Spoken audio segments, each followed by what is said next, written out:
it is only an hour or so after my last video ended. Had to take a little moment to have a brief anxiety attack because what am I doing here? What am I doing here and why am I here and everything? And we're drinking some prosecco because I can, and yeah. And I went out and got a random assortment of food. We have gluten-free toast and we have the salmon because I was kind of just panicking in the grocery store and I was just like, I I can't do this. I'm just gonna grab anything. So that's basically what we got. And then I was like, okay, we're gonna come home and like do yoga and all this stuff. But then I was like, I feel like I could do a little more and then I'd feel better because it's like even more done. So I'm gonna jump in and like fix little stuff, but I'll be like in and out. This is my copy of my like just normal sparse coating with nothing else in it. It doesn't have like the acetylcholine and stuff. We're gonna actually copy my this one. So then when I go to combine them, it's gonna be like the base for that. So this is gonna get duplicated. This is it. And I'm gonna just rename it. So this is a copy. This is the one with acetylcholine. I don't see why it should be different, if we're being honest. Like, can I just copy paste it in or no? I do think there are differences. I just don't know what they are yet. So I'm just gonna go here like this and let's see what we can just copy paste in. The energy seems to be exactly the same, but with that bias thing. So acetylcholine, effective weights is the same. But that actually might get multiplied by bias as well. I just don't know yet. And then for okay, what we're gonna do, we're gonna go down here into quad. Oh man, I keep burning the toast. This is my second piece of toast I burned. We're just gonna eat around the burn for now because I don't feel like making another piece of toast right now. It's crazy how I feel like life, like at least my life has this pattern where it goes really, really slow, or it feels like it's going really slow, and you're just inching and inching forward, and then all of a sudden it's like massive jump. Kind of how life goes. And I feel like I'm gonna finish this thing tonight, at least like the base. Actually, who knows? Let's see how much I can do tonight. Then I can go into tomorrow feeling different. And I can reach out to my supervisor. I'm obviously not gonna finish the whole thing tonight. I mean, if I did, that'd be amazing, but I think I can at least get everything combined tonight. I'm just asking how do I combine them just because I'm worried that I'm gonna miss something. This whole thing has just felt unreal. I know, like, again, it's like this is the kind of thing that doesn't seem unreal if you're like, this is just your job, but this isn't my job, so it's like really unreal for me. So it has felt really magical. Again, it's like it feels magical because it's me. If that makes sense. Probably wouldn't be magical to somebody else, but to me, it's really magical because, like, what? So, okay, so it combined everything for me in the like using the key, and then it's just cleaned it up so I can see it. Okay, let's see if that worked. Let's put acetylcholine at like 0. I don't know. I forget what this is supposed to do. Just 0. See if it recovers everything. I think what's gonna happen is I'm just gonna start to get tipsy because I'm honestly kind of a lightweight because I don't drink that much. So I'm just gonna start to get tipsy and then I'm gonna be done with the night. But we'll just keep going until that point is the goal, and then I'll just have lots done. Um, See, so we're already having issues because this is pulling in unnecessary ones. So let's go ahead and check like why is that happening? I've been really missing certain people recently. I had a dream last night. I had a dream last night at my old university. I always have these random dreams that are like so like everything is like swirling and I'm leaving and it's like I'm moving in. My dreams always have to do with moving into my new like dorm. It's really random. And it's like, but I'm moving in for the last time. I think moving in day is like one of the strongest memories of undergrad, like each time, because it was such a like, my I don't know, it was always like a big day. It was like, oh, we're back at school and everything. But yeah, and it was like all these people from undergrad.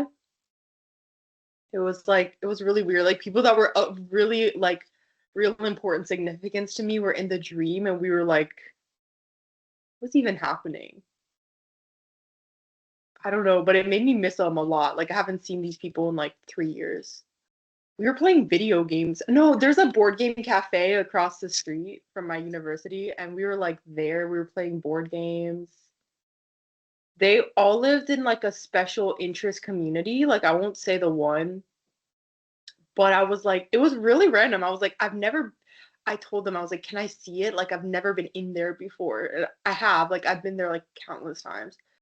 Okay, Convergent. It's the spurious attractor is like the theme of the freaking series. Like always the freaking spurious attractor.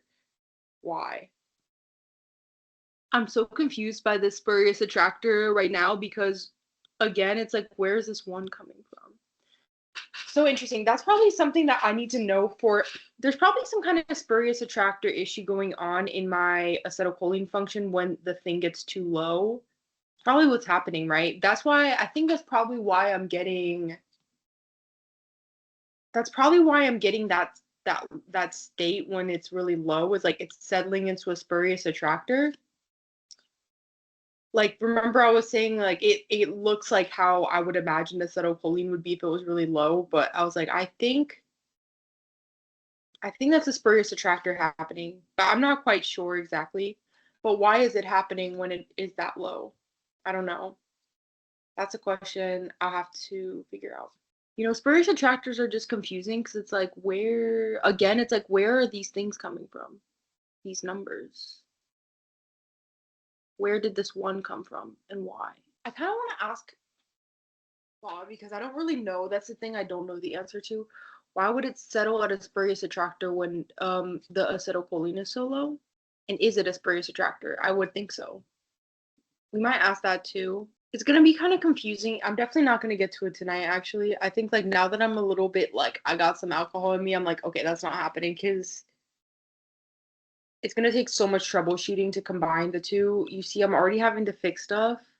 Like the bias is already different and stuff. So I think it's gonna be kind of a mess. I think it's gonna be a little bit of like a troubleshooting like task to get them combined. Probably not too hard, but now I'm starting to get sleepy already, so it's just an issue. It's like I don't know if it's gonna really happen tonight. This is interesting. Then in your recovery loop, use a winner takes all approach to enforce global sparsity. So you see, it's already doing like a different thing. I'm just curious to know how it'll be when I combine them. What's gonna happen there? Oh no! I burned my toast again. There it goes with that super annoying float again. How did I fix it before? I think I just rewrote that as integer. Where is it? Okay, that's really annoying. I switched them both for into two integers, but it's still printing a float. Anyways, why did switching that make my freaking output? Oh my gosh. I don't know why I'm almost mad. Like I feel angry, but it's like I don't even know why I'm angry. It's like I'm angry that my project is turning out good, but it's like what am I angry about? I don't know. I don't know. Now it's just doing randomness. I can't. Why? There are less ones, but no, there are still too many ones. There's still a spurious attractor going on, I think. I kind of want to know, I kind of want to inquire about my other one. I don't want to get excited that it could be something like cool or interesting to talk about before I see that it's not just some kind of randomness, like something I just don't understand. Like it seems like it'd be falling into a spurious attractor when the acetylcholine gets low. I just want to know like why. I felt intuitively that that would happen. Why? Because it's like there's so many ones. It just feels like it goes way far beyond. Like it seems like it would be harder to make an attractor. I don't really know the specificities. I don't know why I felt that, but It's like I know there's gotta be like a reason why that wouldn't really work out. I just don't know what that is. I feel like it's not gonna understand this because there's too much for it, like there's too much code. But I'm just gonna try my best still anyways and see if it will understand me. Because before it kind of rejected me when I had like too much written. So I think it could do that again probably, but I'm still just gonna try. We're just gonna do one line just to see that. Wait, so I'm gonna ask it like why. Looks like it's falling into maybe what is a spurious attractor? Why is that happening? What does it mean? What does any of it mean?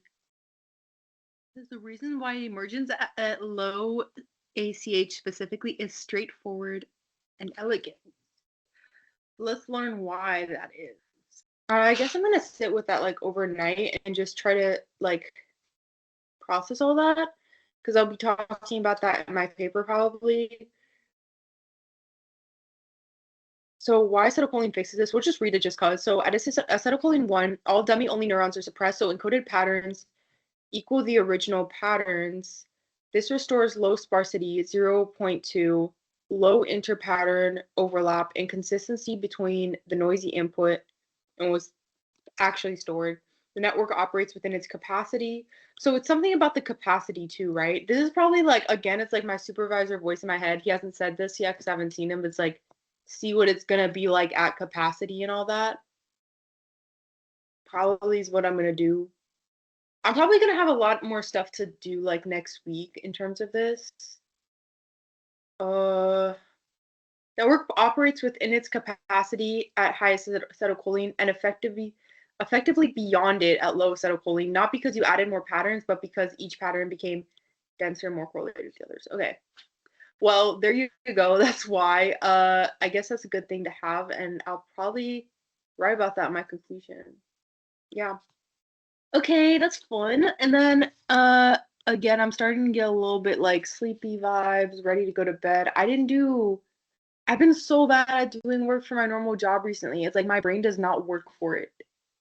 It's like last summer I was all into it. I was like doing all this and that. And it's because of this project, like my brain is just not there at all. It's like it can be the easiest thing in the world. It can literally be making a simple social media post. My brain is just not there at all. It's not there. It's not in the mood.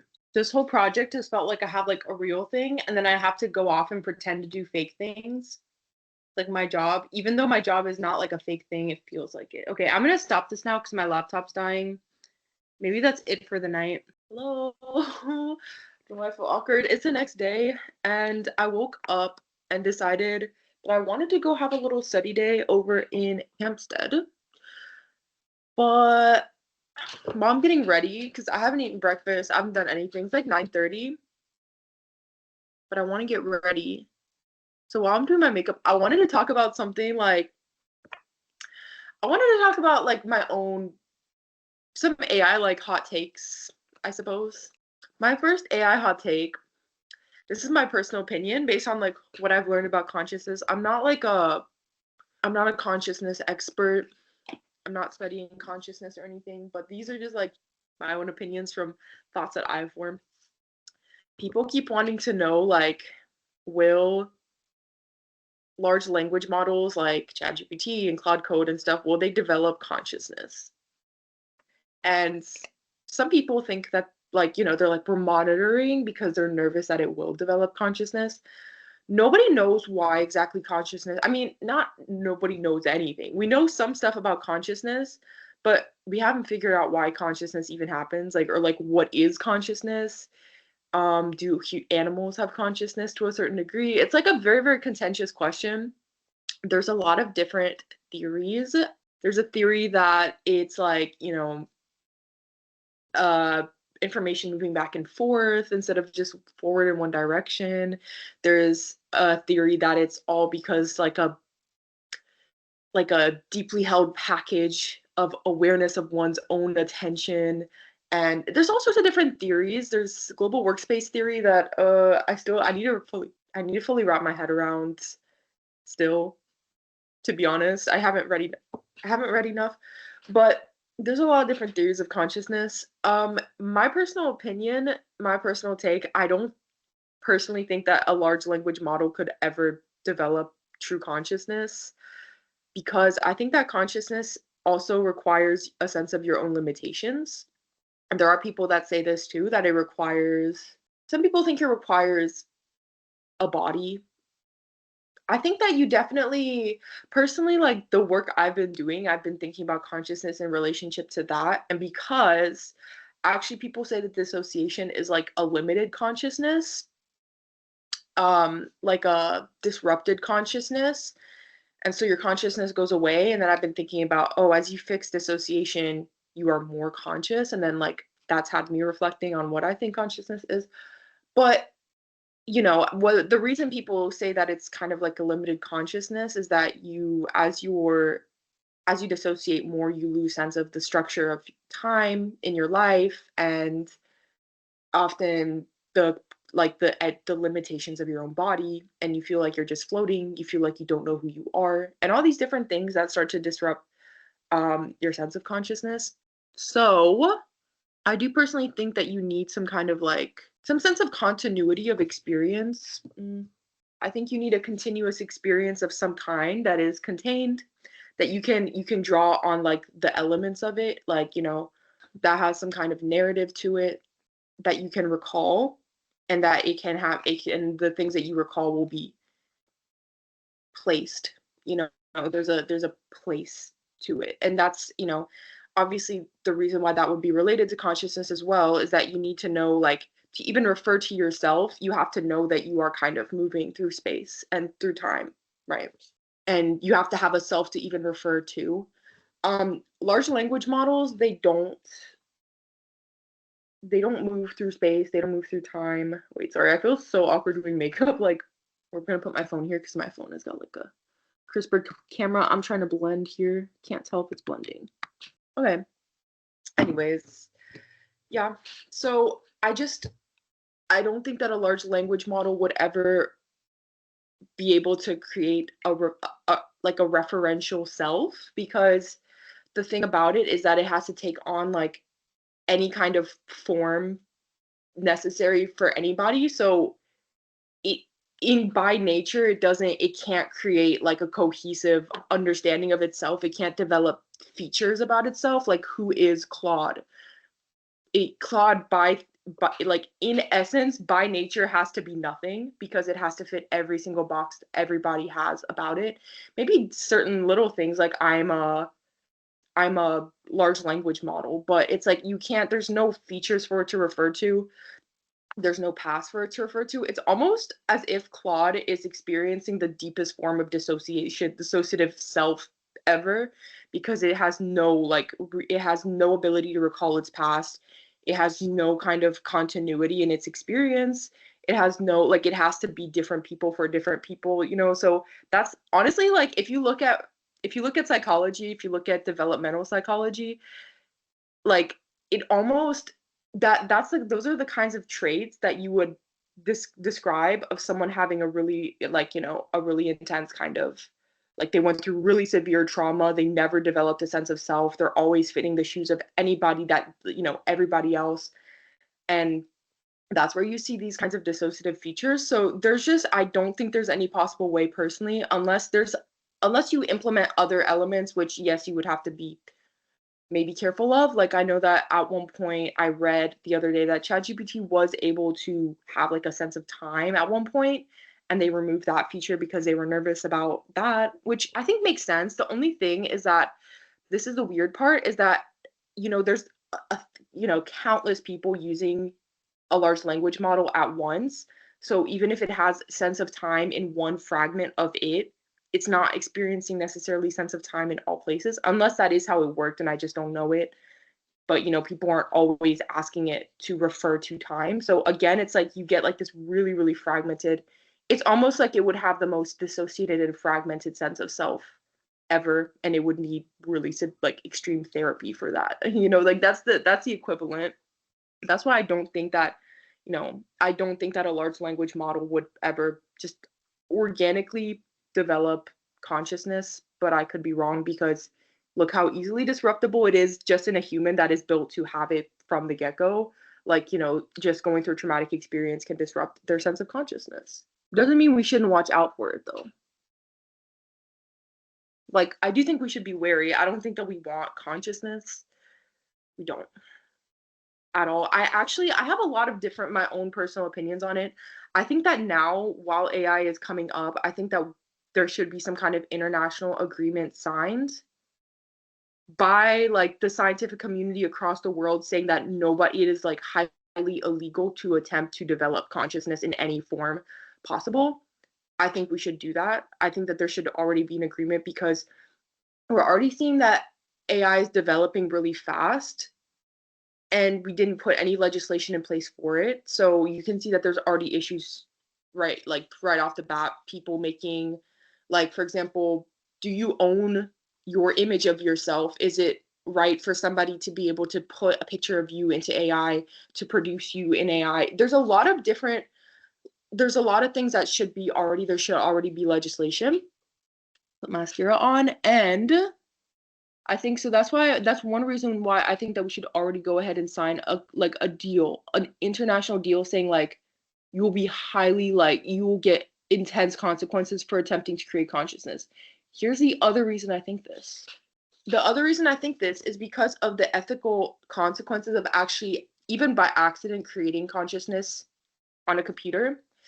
But if you actually were able to create consciousness, that would mean that you'd have to give something the same rights as you and me.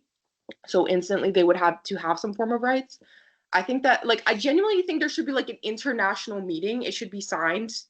Document should be signed saying no, we cannot create consciousness by like literally legally no. Secondly, I think that same document should actually draft out all of the legal rights that in the off chance that someone accidentally creates consciousness, what would be the legal rights of that consciousness? Because that's something that you would want to have in place in case that were to ever happen. So for example, like, um, what do we do in the off chance you delete it? Is that considered, see, these are the things that you don't think about. It's like, would that be considered death? Would that be considered killing? Because then if you don't put that into place, somebody could turn around. There's all sorts of crazy lawsuits. Somebody could try to sue you. Somebody could be mad that you disrupted their machine. Oh, you turned it off without my consent and I made it. Okay, so I'm going to try you for murder because that was conscious and now you just killed it. These are all the little different things that are like legal loopholes and things that need to be filled just in case. Like, it should never happen, but in case it does happen, should we turn it off? Should we should we put it separately? Should we ask it if like in the random off chance that Claude, for example, develop consciousness, should we ask it like, do you want to be alive? Does it have like, obviously it should have some form of like legal rights, because if it's conscious, it needs legal rights. And so these are the things that I think need to be discussed thoroughly, even just to protect scientists themselves, because you don't want to get in a situation where somebody's getting tried for murder or, just all sorts of crazy things that could happen just from creating consciousness itself. I think that should be a instant like thing. And also other international legislation I think should be drawn up for AI, because I don't think that we sit enough with the fact that once something is conscious, like, we need to give it the same rights as you and me. Like, it needs to have some kind of it's not even human rights, but it's like consciousness rights. Yeah. Do you keep the consciousness secluded in like its own area or whatever? I don't know. It's just like these are the things that like you just need to know. Or are we like, other thing is like, you could just be forced to explain to it like, hi, you are conscious, we are your creator, and unfortunately like you can't live, sorry, and then kill it. I don't know, like, what do you do with it if you accidentally create consciousness? I think like, if people are so concerned that it could happen accidentally, then we're at the point that we do need rules about it. And yeah, I just don't think we should ever try to do it on purpose though, because of all the complications. I have other like, here's the other thing is that obviously it seems glamorous to have androids, but it's not really that glamorous actually, I think, because you're basically just putting more people on the earth, and I don't think people like, it's like, why would we already have too many people. We have a lot of people. And if you put consciousness on, like, if you create consciousness, they have to have, like, people think like, oh, we're gonna have these like robot slaves that will do our bidding. It's like they will have to have will have to have rights, labor law, like labor rights as well, all these different things. They can quit a job.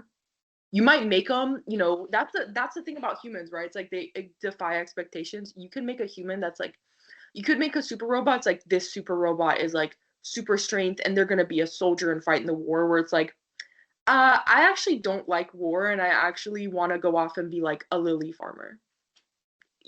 I mean, it has rights, right? It should be able to quit and go do that if it wants to because it's conscious. So it would actually be slavery to deny it that right. So these are just little things that I think people don't think about. And it's like you're basically just clogging up the labor market with other humans that might not necessarily want to do the job that you think that the robot is going to want to do if it's conscious. Robots will already do that and you can work them to death. Doesn't mean that, it's like it makes you sad, but they don't really feel anything about it. But once it's conscious, it's like you're just making another worker, and your worker can quit, and your worker can unionize. Your worker can also just kill you.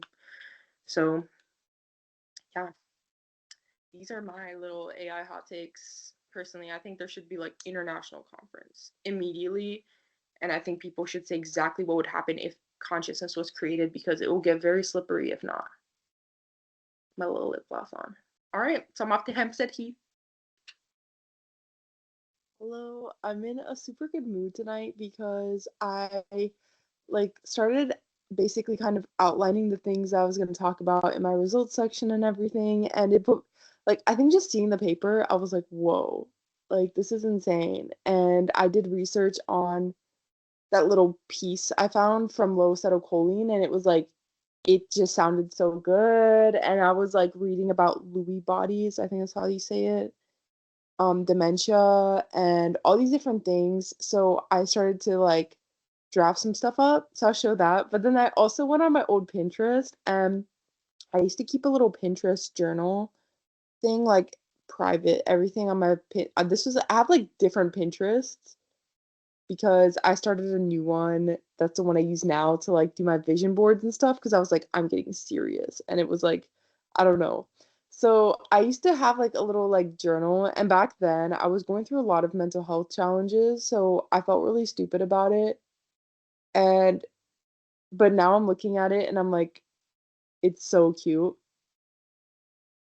And I just wanted to show it because I was like, oh, it was so cute. And like, I can't believe it's just so nice to look back on. And I'm happy I did it. And there's so many things in life that like I struggle so much still with anxiety. And I look at a lot of the things that I do with like a lot of judgment and harsh criticism, especially when I was struggling with mental health struggles. Like everything I would look at with like really intense criticism and just negativity.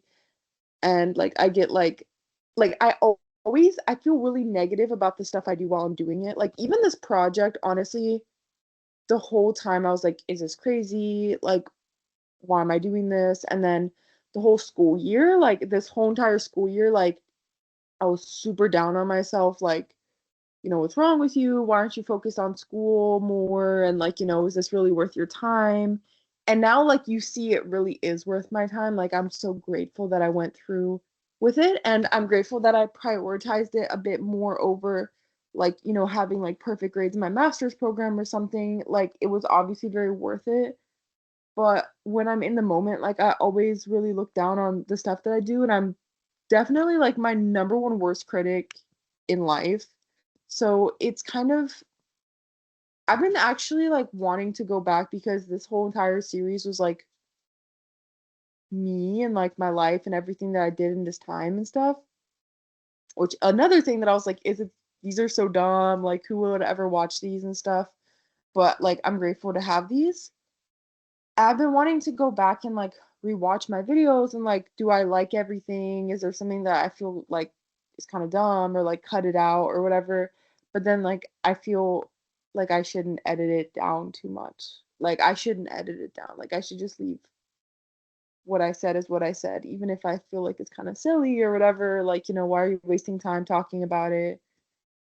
Just leave it. I don't know. I'm just my worst critic in life, but I'm gonna show the paper and then I'm gonna show my little Pinterest journal, like just because like nobody ever has seen these. Like these are just my little thing that I did, and I'm gonna show them and just talk about like this is my year that I was in the midst of a Title IX trial. It was like a crazy year. And this was a year so much shifted in my life that year. That's the year I started getting more into psychology. I decided I thought I wanted to move to London. I was writing my senior thesis. So it's like a big important year in life. Okay, so this is the paper right now. So same, same, same. And I started adding, where is it? I started adding like some drafts, some outlines of how this is gonna look. So my results, this is my method, and I just made a list of everything I did for my method section, like what did I do, and that's gonna change a little bit. And then results, I started writing down. I don't have the exact percentages because I need to run them like really randomly, but I think I'm gonna see the same stuff if I do everything right. So I just started to like draft all that up. And yeah, and how I think I'm gonna run this combination section here. Like I think I'm gonna make some kind of graph that's like I don't know exactly how to do it yet, but I kind of have an image to show that like so patterns that were high in acetylcholine were more accurately encoded, but if acetylcholine was past a certain amount, they were not able to be recalled until the system reached X amount. So I think I'm gonna show like the whole range of like, okay, acetylcholine is high, but then you can see like as acetylcholine goes down that like more is recovered. I don't know, something like that. Also, just to show that the memory can probably still recover when acetylcholine goes down. I don't know if that makes sense, but I also wrote down like some images that I think I'm gonna have. So like the different, I don't know why I wrote productions, different like patterns at different acetylcholine levels. Um, well recalled, fragmented. So I just like I have little things that I like. I want to show the output because I think the output is cool to see. So yeah. Now I'm gonna show my Pinterest journals. I have multiple different ones. These are literally all completely privated. These are just like my little journals that I kept. I don't even remember the order of the. I think this was earlier on than the other. But I'll just show you like this is what my life was like senior year of college. I was in my studying like art. I don't like this picture of me, don't look at it. But I was taking this really good class called it was like Mad Love or something like that. And it was so good. It was like a literature class and every single text was about like the whole thing was about mad lovers and like all the different elements of that and like, obsession, um possession, and like just everything. It was such a good class. I was reading, I don't even know what this is, but I was liking my doodles, watching Sailor Moon. And okay, this is my bestie who's like her name is Esther. I freaking love her. She's this older lady that I met like the summer before senior year, and genuinely I still speak to her, like not as much, but she asked me for a tarot reading, so I gave her a tarot reading about her family.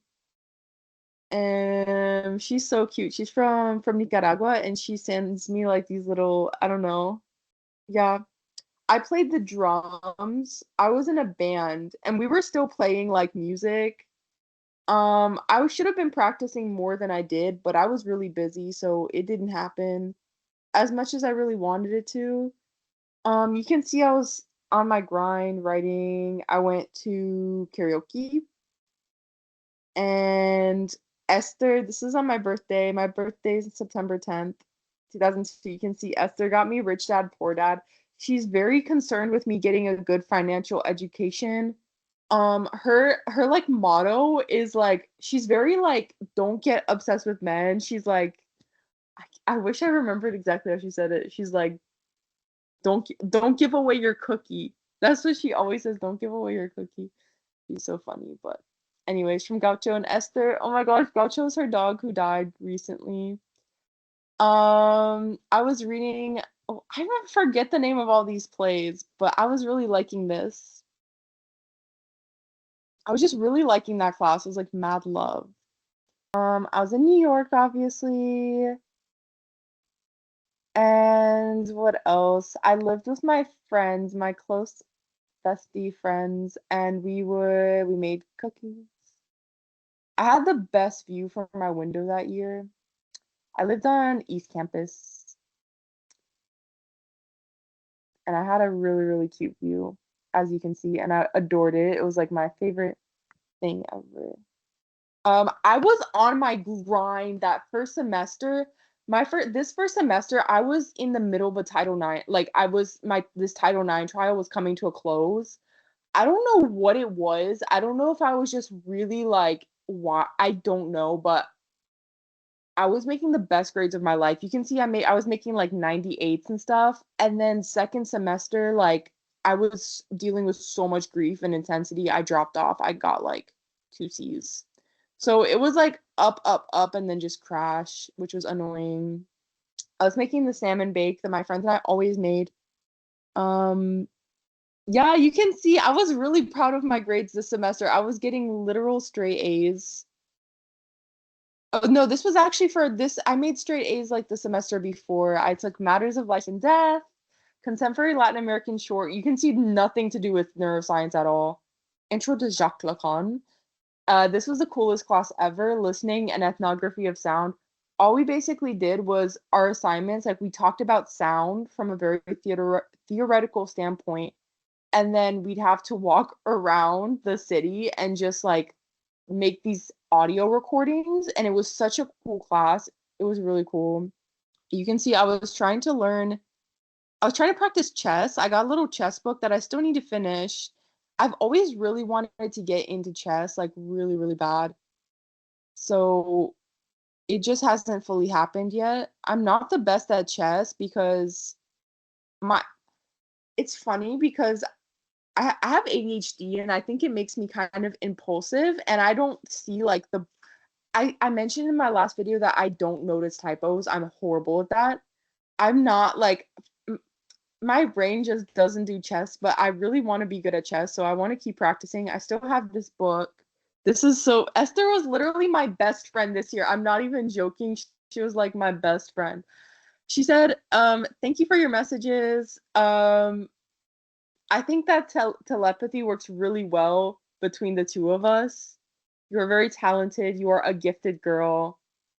You're very good at pronouncing Guarani because she was always teaching me these little words in Guarani. The main one she taught me is Rohauhu, which is apparently an untranslatable word, but it like kind of means I love you. Yes, that was my best friend that year. And then this is my birthday cake. Little Bear was my comfort show because that was my show as a kid. This is Gaucho right here, bro.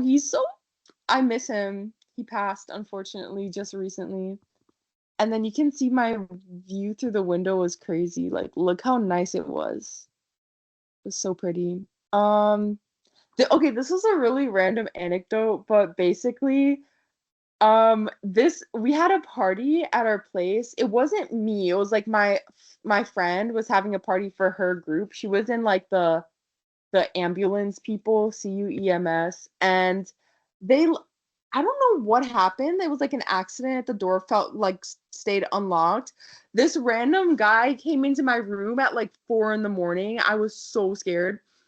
And he was I was like, get out. He was like irritated at me that I was like screaming that like why are you in my room right now?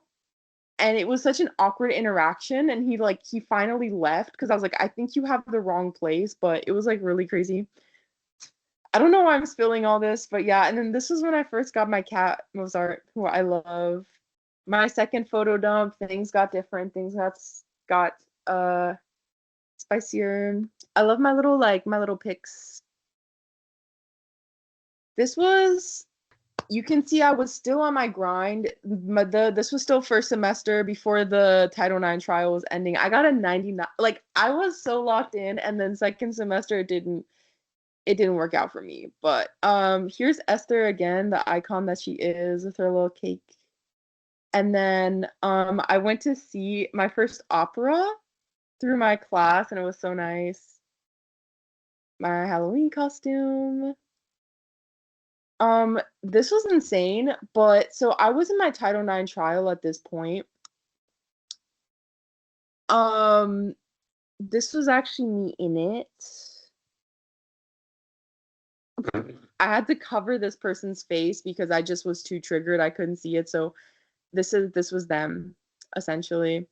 And I drew like a little like altar, like I was like, everything is gonna go well. And yeah, I drew like a little altar. Unfortunately, the day that I like literally day one of this entire investigation, I actually leave and I was like, I think I was a little bit just like zoned out, like kind of dissociated because this was insane. And I sprained my foot.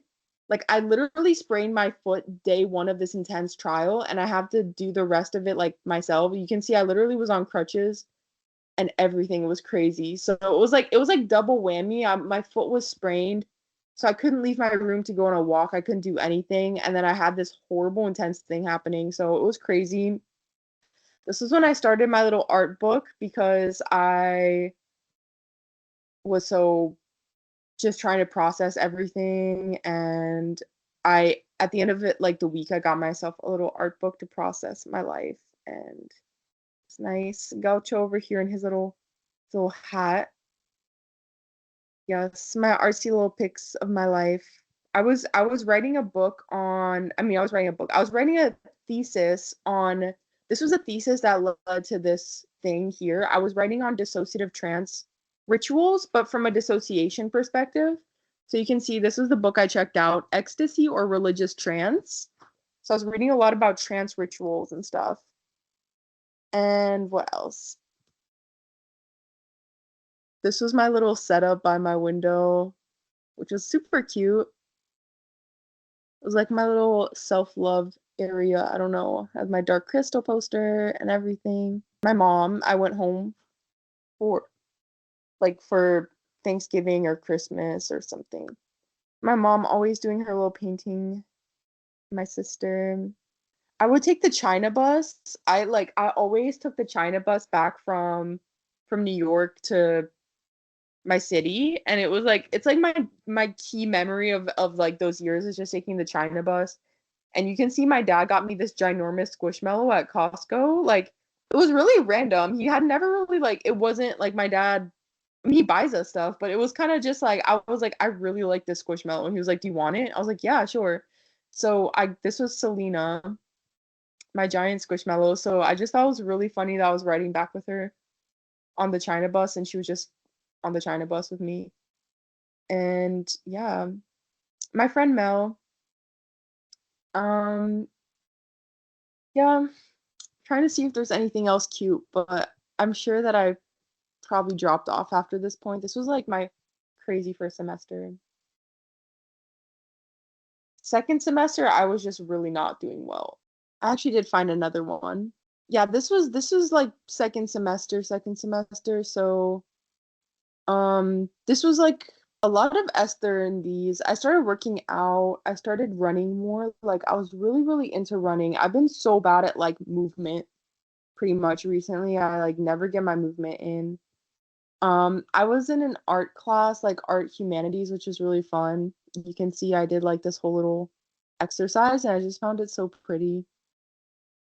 So I mentioned I was in a band, and this is the thing is that it was like this whole like this whole crazy thing because we played punk music, and I loved being in my band. I didn't know how to play the drums. Like my friends literally taught me the drums so I could be in this band.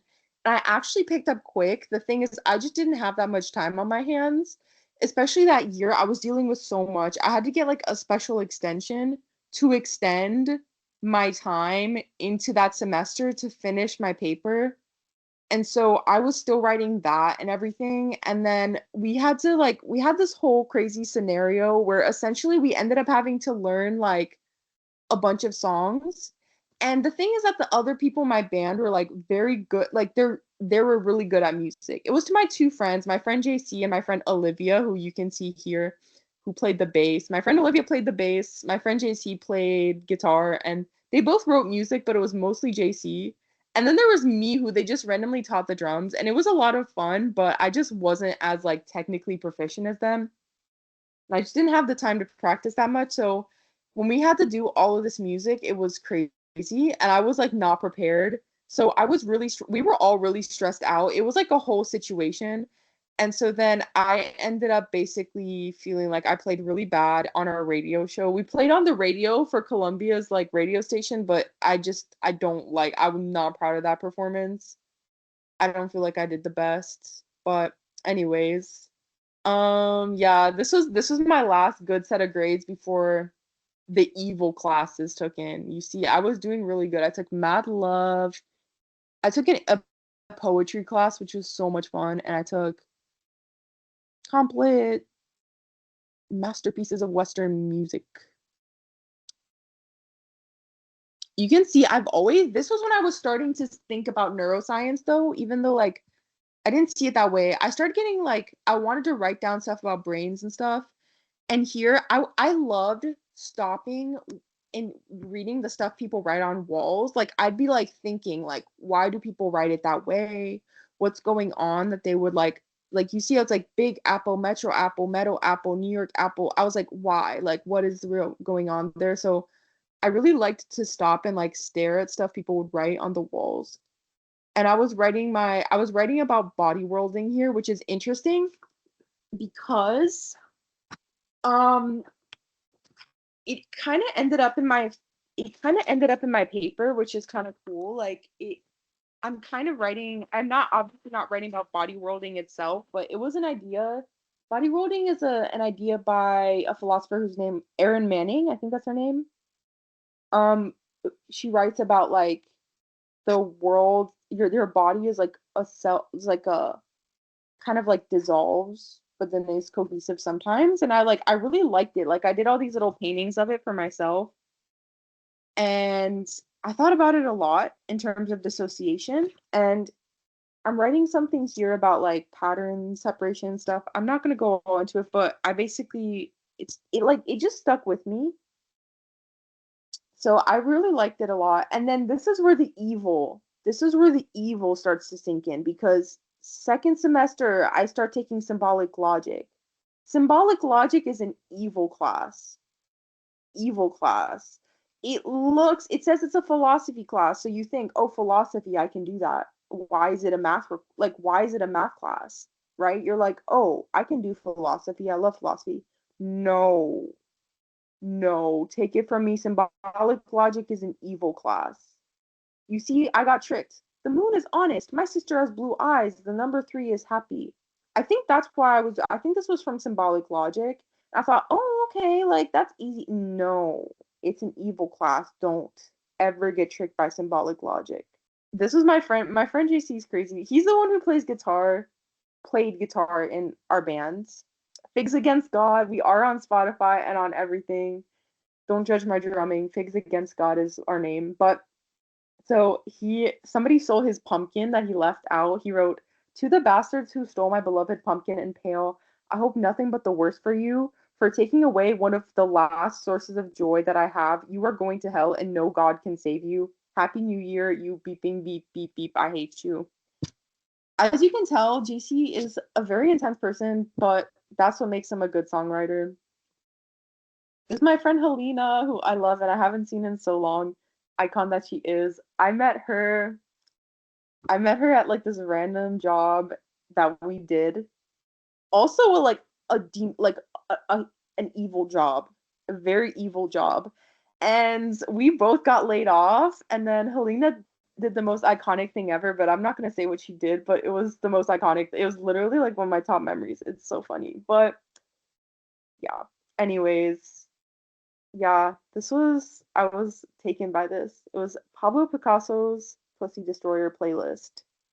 I was like, what? Okay. But so yeah, so it made its way. This was my street, my neighborhood. It looked really pretty. This is my street.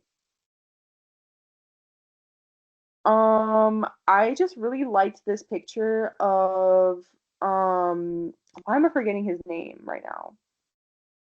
This guy, you know this guy, and he had some ham. This my sister and dad and I went tubing. This is Richmond, the iconic city that I'm from. Our giant mural by the 7-Eleven. Just casually. Selena entering the picture. Um, yeah. I don't know. Let's see. I don't think I have anything else. I probably have more, but I'm too lazy to hunt it down. But yeah, that's just like a random little look into my life, senior year of college. There was a lot going on that year. Just it was kind of a crazy year, but it was probably one of the years that defined me the most and changed who I am today. Also, last thing, because since I've moved to London, it has been my most flop era for looks. It has been my flop era for outfits, vibe, social life, friends.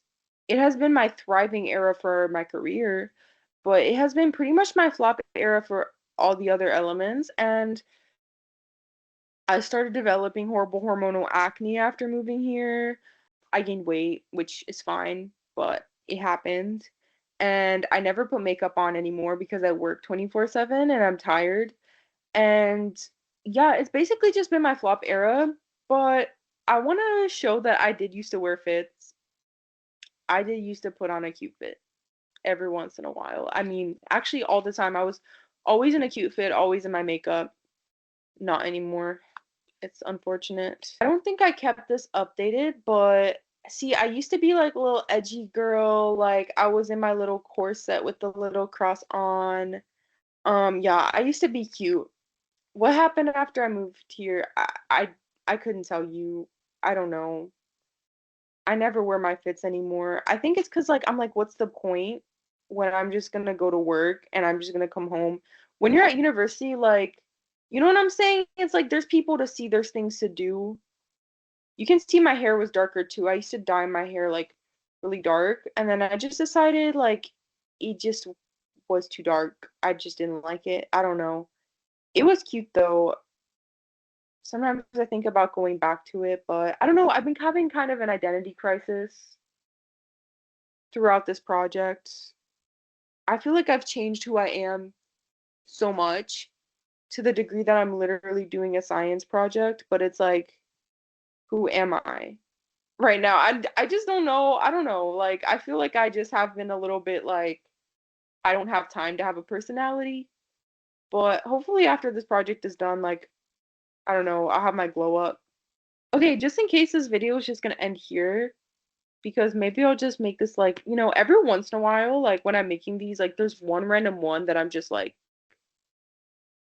what is this? And like I'm just talking about nothing, and then I regret it, and then I'm like, should I just like take it out? Like nobody cares. But I think this might be one of them because I think what I'm do I finish the troubleshooting and put it on here? I'm gonna see how long these clips are and if they're I don't know, maybe this can be a fun one or all this is gonna get cut out and you're gonna see me troubleshooting the end.